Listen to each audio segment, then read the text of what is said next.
This happened during a road trip I was taking on the way back from seeing my family for the holidays. I'm not usually one to drive more than a couple hours because I much prefer flying, but this year the tickets to where I was going were way more expensive for some reason. It would have cost me over $1,000 for a round-trip flight that only went a few states over. I had planned everything out so that I'd get home a few days before I had to go to work, but a snowstorm blew in on the day I was going to leave, so I had to stay an extra 2 days before finally starting the drive. The roads were empty since it was past the holiday rush, and most of the drive is pretty out of the way from the big cities. The hardest part of it was always staying awake and fighting the boredom. The first 8 or so hours went by without any trouble though. Sure, I was tired, but the snow on the road kept me awake and attentive. It was about 10 p.m. and I had a hotel booked in a small town just 2 hours further ahead. But as I drove, a small light came up in my mirror. It was the headlights of someone behind me, which was actually the first person I'd seen on the road with me in over an hour. Their lights were getting bigger quickly though, showing that they were coming up really fast. And soon, I could see that it was actually a large van of some kind. It was only a 1-lane road, so I couldn't get out of their way, but I figured they would still swerve around me, given they were going so fast. Once they reached the back of my car though, they matched my speed and stayed behind me. After a few seconds, I realized they weren't trying to get around me, and we drove like that for almost 10 minutes. It was kind of unnerving, being that it was only us on the road, and yet this huge van was trailing right behind me. It wasn't a normal following distance either.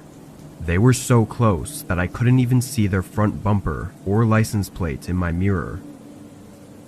Maybe I was quick to feel uneasy about it, but an exit came up for a gas station, and I chose to turn off, hoping they would stay on the road and that I could put some distance between us. But as I veered off and down the exit ramp, they stayed right behind me. I pulled into the gas station and parked at one of the pumps as the van pulled into the pump behind me. At this point, I just didn't know what was happening. Part of me thought that this was something bad, but another part of me thought I was just overreacting. I knew that this was the only gas station in the past 30-ish minutes, so it wasn't all that unlikely that they would also need gas. Before getting out to fill up my tank, I shut my car off and looked around. The store part of the gas station had its lights off and a closed sign hanging from the door. I looked to the sides of it, seeing nothing but empty darkness. No houses, no buildings, just a field covered in snow with a single road going through it. I looked in my mirror. A man was now standing outside of the van and putting gas in, so I got out and began doing the same. As the numbers slowly ticked on the gas meter, the man quickly put his pump back and sealed his gas cap. I looked over, seeing him walking to the back of his van. Then I heard the loud ratcheting sound of the back door being lifted open. There was something in that moment, maybe a gut feeling or just an instinct of some kind, that told me to get out of there. I pulled the pump out of my car, and not even a second later, 3 men were sprinting at me from around the back of the van. I dropped the pump on the ground and quickly got in my car, locking the doors just as one of them grabbed the handle and tried to rip it open. I was shaking and moving as quick as I could to get the car on. All 3 of them went around trying each door, but then immediately sprinted back to their van before I'd even had the chance to pull away. When I did though, I saw them drive away soon after, going in the opposite direction, down the way we had come from. I let the police know what happened, but never even got a call back with any updates. I think it's obvious they were trying to abduct people under the cover of night on the vast unpopulated highway. What's terrifying is how confident and, for lack of a better word, professional the whole operation was. It seemed that as soon as they realized I was securely in my car and it wasn't going to be effortless, they fled the scene without even needing to communicate with each other. It was like they had done it many times before. What would have happened if they'd gotten me? I don't know, but I urge everyone to learn from my mistakes because you may not be as lucky as I was.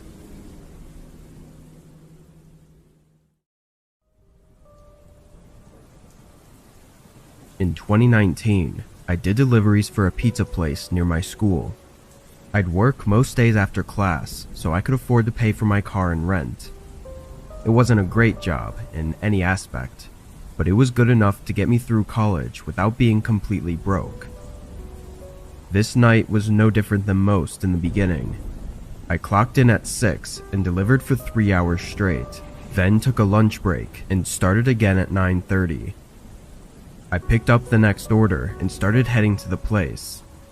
The address didn't look like a house, but the route it took me on to get there was not what I was expecting. It took me further out from town, away from most houses and stores, and into a business center.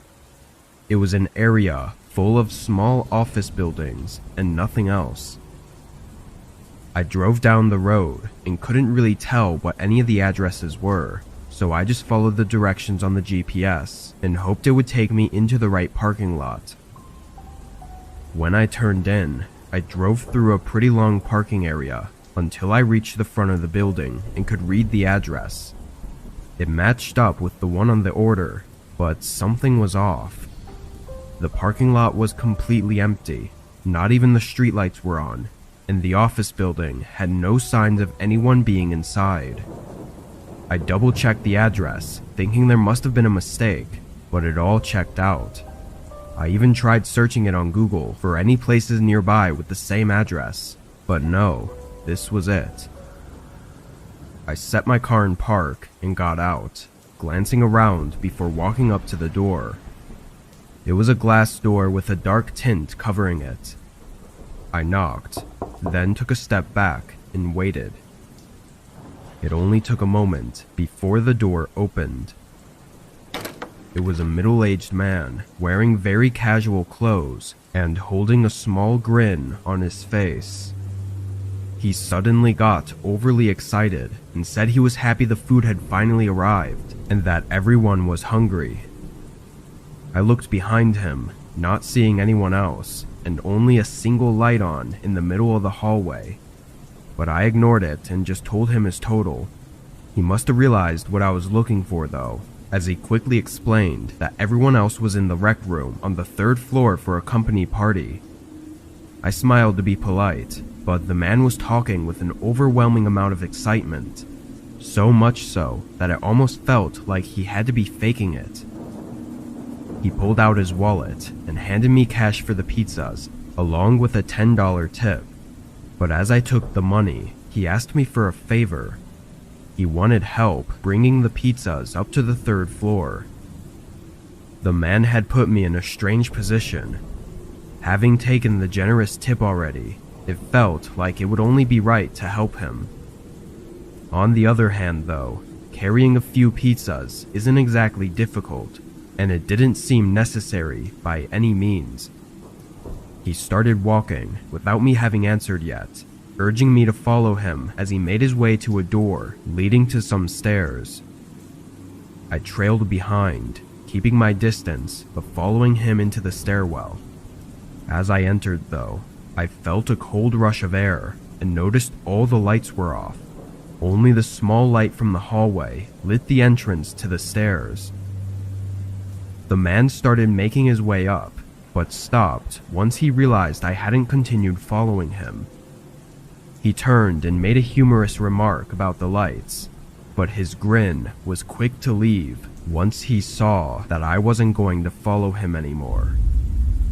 There was no hesitation as he came rushing down toward me with anger in his eyes. I tossed the pizzas on the ground, rushing out of the door and into the hallway, then running for the exit and bolting to my car. I saw the man come partly out of the front doors before going back in and slamming them shut. I immediately called the police after driving to a different parking lot. The man had run off by the time they got there, and since he paid in cash, there was no way to know who he really was. The office building was empty though, and there was nobody else on the third floor, so it's clear that it was just some sort of trap. What he had ready for me on the third floor is unknown, and I hope that nobody ever has to know.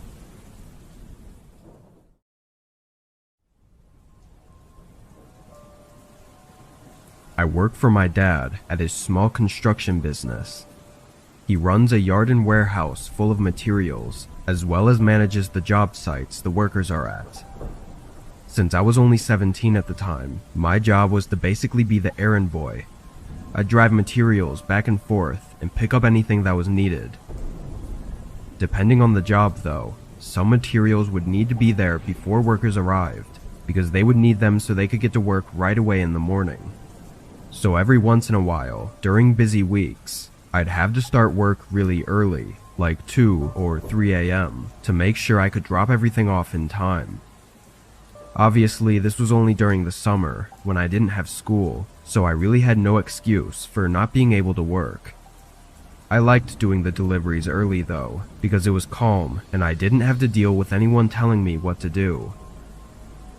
On this day, I arrived at the warehouse at 3 a.m. and loaded up, then started making my way to the job site.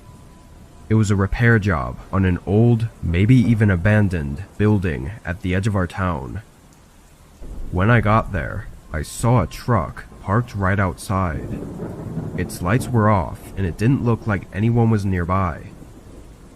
It was way too early for anyone to be working, so I wasn't expecting to see any cars here. I parked and got out, walking up to it and seeing that it wasn't a company vehicle either. The windows were tinted and I couldn't see inside. I turned and looked at the building, trying to see if anyone was here. I called out, asking if anyone was inside, but got no response. Feeling a little weird about it, I pulled out my phone and called my dad. It rang for a minute, then went to voicemail. Figuring it was probably just a worker's personal truck that they'd left there, I went back to my truck and started unloading the materials. It took probably an hour, then I got back in and started to drive off. As I left the area though, I looked in my rearview mirror, and suddenly, the truck's lights turned on. I practically slammed on my brakes, stopping on the side of the road and watching as the truck started to back out. Someone was in there the whole time. Knowing that, I was sure that it couldn't have been a worker because they definitely would have responded to me. I sat and watched as they made their way out of the parking area and onto the road. I grabbed my phone and quickly dialed my dad's phone number again. While I waited for him to pick up, I looked over, seeing the truck had stopped right next to me. I stared at their window, knowing someone behind it was probably staring at me. I tossed my phone on the seat and started to drive forward, but the truck was quick to match my speed and prevent me from getting back onto the road. But there was nowhere else for me to go. To my left were trees, and to my right was this truck blocking my way. I started to panic, putting the car in reverse and trying to back up. The truck did the same until they tapped the side of my car, making me lose control and slide completely off the shoulder and hit the side of a tree. The truck quickly stopped right at the top of the road, as if they were going to get out. But then their brake lights suddenly turned off again as they put it back in drive and sped away. Just 20 seconds later, another car pulled up to the side of the road, and a man got out and ran up to me, asking if I was okay. I didn't know his name at the time, but it was one of the workers that was just arriving at the job site. He only saw the last bit of what happened, but said he recognized the other truck as Samuel's, who was another worker my dad had hired a few months ago. As it turned out, a bunch of tools and materials were missing from the job site, adding up to almost $10,000, and that's only from that one night. He could have been slowly stealing a few things at a time over the past few months. I think what happened that night, though, was that Samuel thought that by me seeing his truck, it would eventually all get traced back to him and he'd get caught, so he tried to stop me. I don't know what he would have done to me, but considering I was the only witness, it's likely that he wouldn't have gotten caught as long as I was never seen again. Unfortunately though, his name and everything else didn't add up to anything, and it was likely he was either an illegal immigrant or some kind of felon that went through the effort of getting fake or stolen IDs and work documents. I was never expecting something like that to ever happen, but at least it's really unlikely that I'll ever see that man again.